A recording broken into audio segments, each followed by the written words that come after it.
សូមជម្រាបសួរបងប្អូនទាំងគ្នាក្នុងវីដេអូនេះពួកយើងសូមបង្ហាញរបៀបដំឡើងកម្មវិធី Microsoft Office 2019ហើយនឹងដាក់ license ហើយពួកយើងធ្វើការ update ថ្មីសម្រាប់ឆ្នាំ2025ហ្នឹងជូនបងប្អូនទាំងគ្នាអញ្ចឹងដើម្បីដំឡើងបានដំបូងយើងត្រូវមកតាមលើ file ហើយយកពាក្យ mount ហើយ file ដែលយើងត្រូវដំឡើងគឺ file ដែលមានឈ្មោះថា install.cmd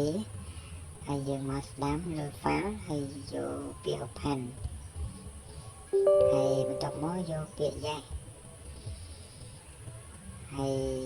ត្រង់ចំណុចនេះបងប្អូនត្រូវធ្វើការរងចាំ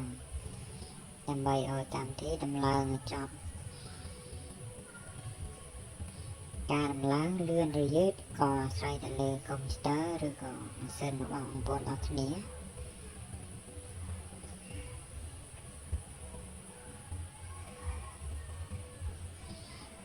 ពេលដែលកម្មវិធីដំឡើងចប់ហើយគឺវាចេញតម្រង់បែបនេះហើយបងប្អូនគ្រាន់តែចុច close ទៅហើយយើងទៅស្វែងរកកម្មវិធី Word បងប្អូនអាច search ឲ្យពាក្យ Word ហើយយើងអាចទាញកម្មវិធី Word Excel PowerPoint ហ្នឹងយកទៅដាក់លើ desktop ហើយក្រោយយើងងាយស្រួលការរងអញ្ចឹងហើយជំហានបន្តមកទៀតយើងបើកកម្មវិធី Word មកដើម្បីយើងដាក់ license ចូល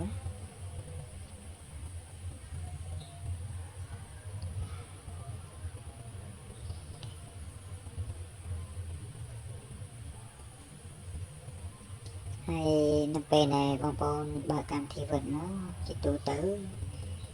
វាតែងតែលោតផ្ទាំង Windows បែបនេះភាគច្រើនគឺបងប្អូនតែងតែជួបបញ្ហាហ្នឹងមានថាកម្មវិធីបងប្អូនអត់មាន license អញ្ចឹងទាមទារបងប្អូនដាក់ license ចូលអញ្ចឹងដើម្បីដាក់ license ចូលបានបងប្អូនអាចចុចកន្លែងពាក្យ change ដាក់ key នេះទៅអញ្ចឹងយើងដាក់ license ចូលបានឬក៏មួយរបៀបទៀតបងប្អូនបិទសិនហើយទៅមកយកពាក្យ file ហើយពាក្យ account ហើយមើលស្ដាប់ដៃហ្នឹងកន្លែង change ដាក់ key បងប្អូនអាចចុចលើពាក្យ change ដាក់ key ទៅហើយបន្ទាប់មកយើងផាស license ចូលយើងអាចចុច Ctrl V នៅលើ keyboard ហ្នឹង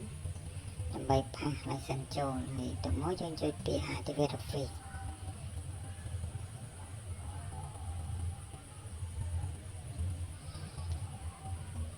ហើយបន្តមកទៀតបងប្អូនអាចបិទកម្មវិធី Word សិនហើយយើងបើកសារថ្មី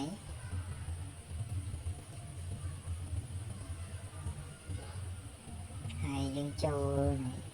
ពាក្យ file ហើយ account ហើយបើស្ដាប់ដៃហ្នឹងហើយបើសិនជា setting បង្ហាញបែបនេះ Product Activated មានន័យថា license យើងដំណើរការអញ្ចឹងបងប្អូនអាចប្រើប្រាស់កម្មវិធី Word Excel PowerPoint បាន full version ហើយសម្រាប់ license បើសិនជាបងប្អូនមានចំណាប់អារម្មណ៍ចង់ប្រើ license បងប្អូនអាចធ្វើការទាក់ទងមកកាន់ពួកយើងបានហើយយើងមានតម្លៃពិសេសជូនហើយជា license អាចប្រើបានរហូត